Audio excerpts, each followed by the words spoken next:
मासूम हाउसवाइफ आप यह मूवी कब और कहाँ देख सकते हैं, चलिए बताते हैं। अभी तक वीडियो को लाइक सब्सक्राइब नहीं किए तो लाइक सब्सक्राइब ज़रूर कर दें, क्योंकि ये सही वीडियो हम लेकर आते हैं जो कि बहुत ही ट्रेंडिंग में पहुंच जाता है वीडियो सब।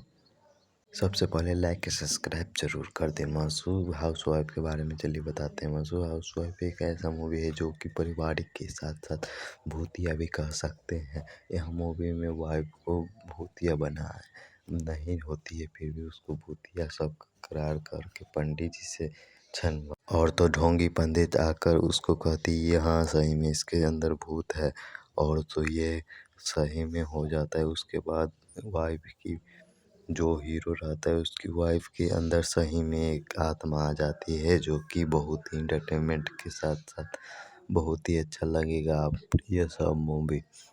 अगर यह मूवी आप देखना चाहते हैं तो बताते हैं, आप भी फ्री भोजपुरी पर ये जाके मूवी देख सकते हैं। नहीं तो इतना भी मेहनत नहीं करना चाहते हैं तो मेरा डिस्क्रिप्शन में दिए हुए लिंक पर आप जाकर देख सकते हैं।